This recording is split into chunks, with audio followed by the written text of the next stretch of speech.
आज का विषय केंद्रित रहेगा सोशल मीडिया पर भरे उन तमाम वीडियो के संदर्भ में जिसमें कि लाखों करोड़ों की व्यूवरशिप होने के बावजूद ऐसा अज्ञान परोसा जा रहा है जिसे देखकर ऐसा लगा कि इसके संबंध में सभी को बताया जाना अति आवश्यक है, क्योंकि अगर ऐसे वीडियो का अनुसरण शुरू हो गया तो फिर हमारे सामने धर्म और धंधे में ज़्यादा अंतर नहीं रह जाएगा। अभी हाल के एक पॉडकास्ट में ऐसा बताया जा रहा है कि एक महिला द्वारा कि व्यक्ति को धार्मिक बनने से पहले धनी बनना ज़्यादा ज़रूरी है, क्योंकि इससे अगर ऐसा नहीं किया जाएगा तो जो व्यक्ति धार्मिक बनने का ढोंग कर रहा है उसके पास धन आने के बाद उसका झुकाव सांसारिक मोह माया और आलीशान सुविधाओं की ओर मुड़ जाएगा।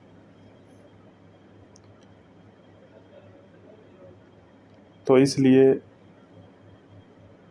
धार्मिक व्यक्ति बनने से पहले धनी बनना अति आवश्यक है।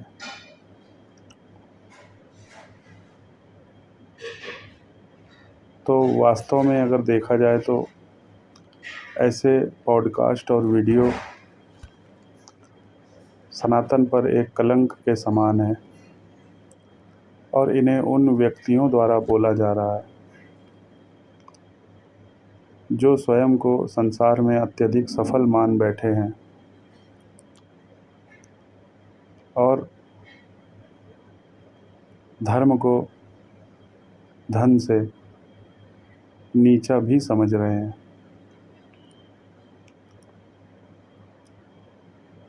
तो इस पर स्पष्टता आना अति आवश्यक लगा और जैसा कि सनातन में धर्म को सबसे सर्वोच्च माना गया है और इसके बाद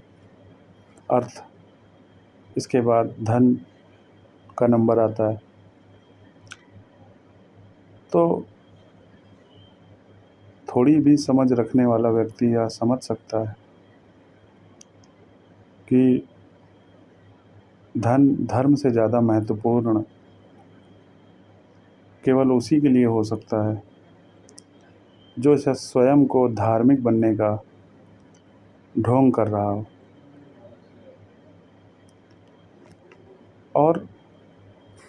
सबसे बड़ी समस्या सोशल मीडिया में जो देखने में आ रही है, इसमें धर्म से दूर दूर तक कोई संबंध ना रखने वाला व्यक्ति भी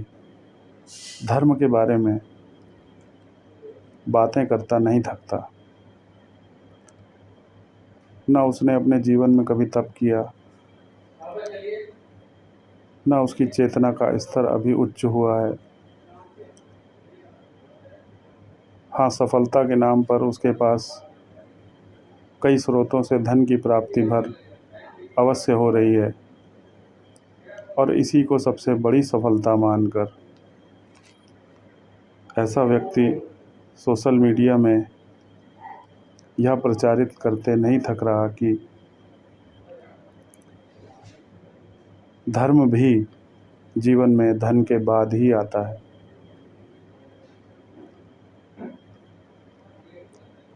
तो ऐसे व्यक्तियों से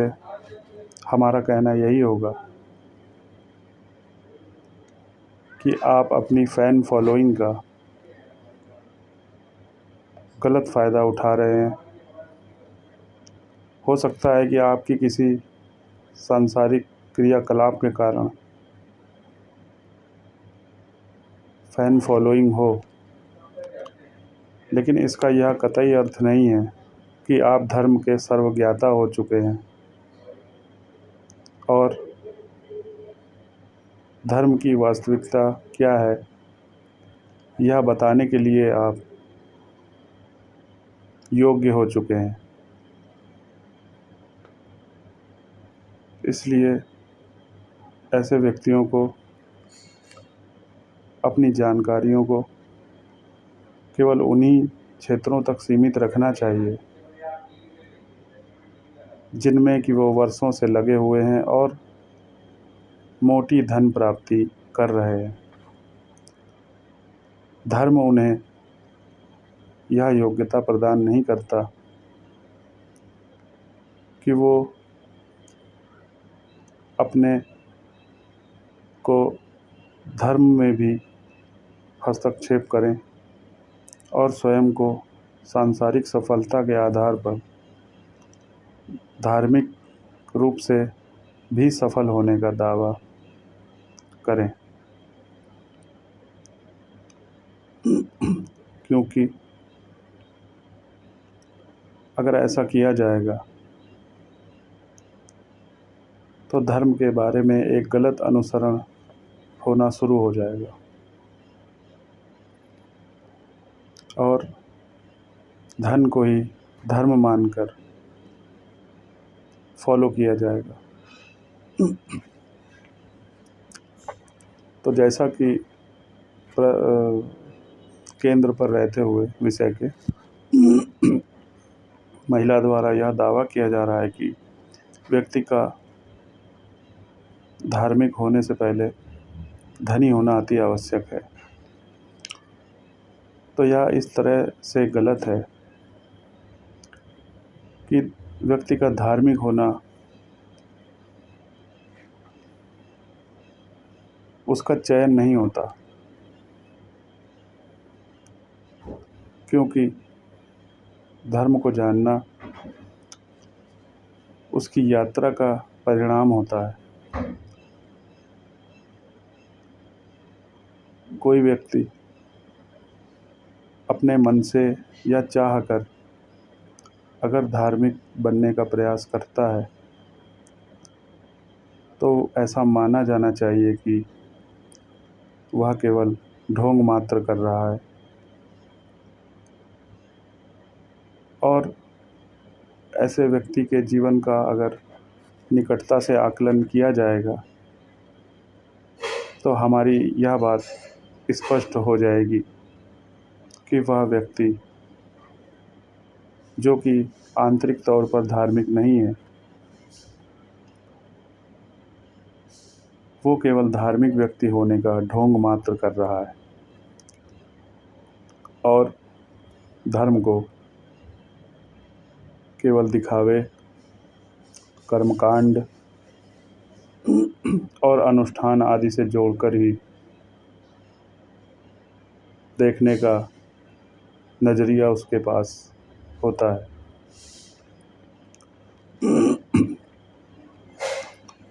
इसलिए यह बात उचित प्रतीत नहीं होती, जैसा कि हमारा कई वर्षों का बचपन से जो अनुसंधान रहा है धर्म अध्यात्म के क्षेत्र में, उससे यह बात बिल्कुल ही विरोधी प्रतीत होती है और हमें इसका विरोध करने में कोई भी संकोच नहीं है।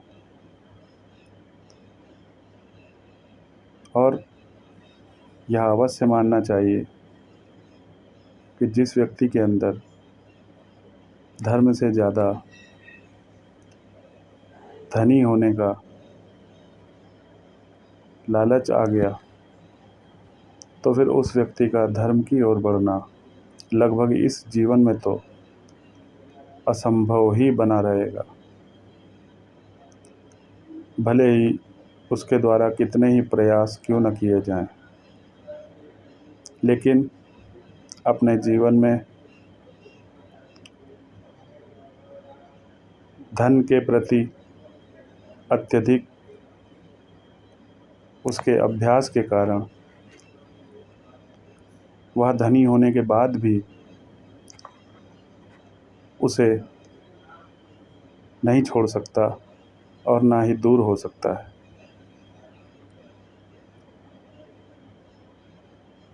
और उनके द्वारा एक जो और बात की गई कि अगर कोई व्यक्ति पहले धनी नहीं बनेगा और धार्मिक बन जाएगा तो बाद में धन आने पर वह व्यक्ति धार्मिक नहीं रह जाएगा, बल्कि धन का उपभोग करना शुरू कर देगा। तो ऐसे मामले केवल उन्हीं के साथ संभव हैं जो अभी केवल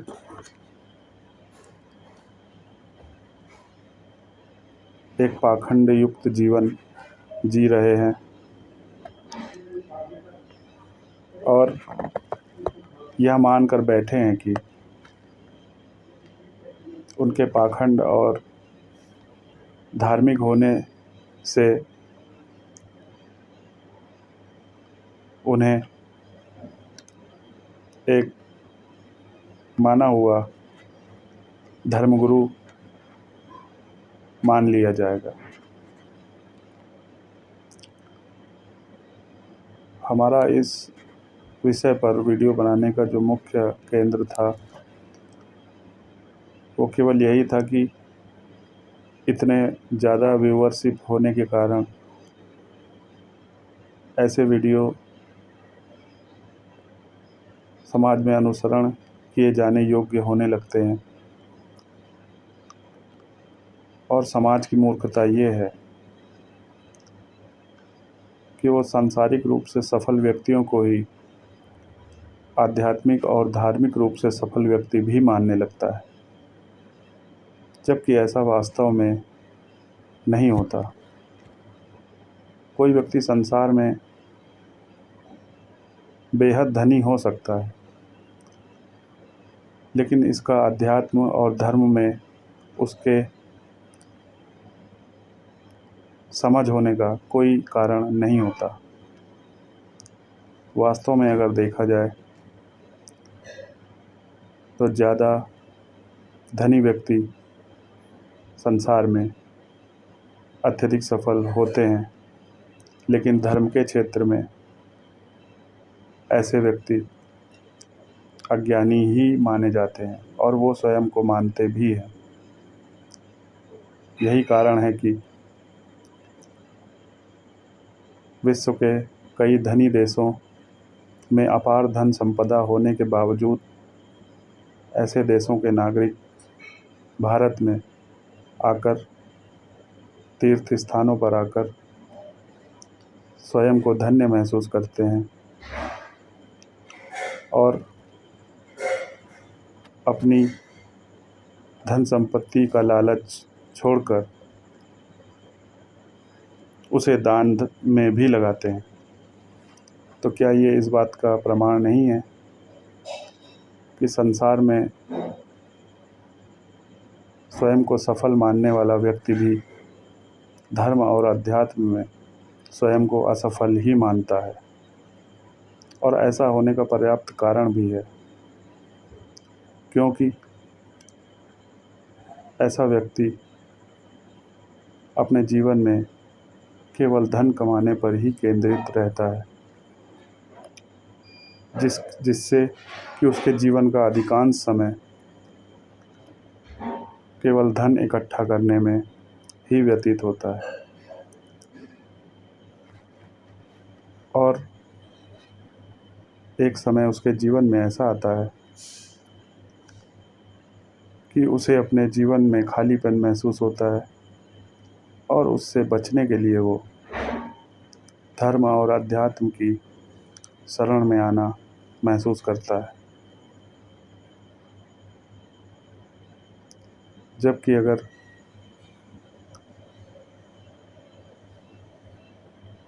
सांसारिक रूप से सफल और धनी व्यक्ति धर्म और अध्यात्म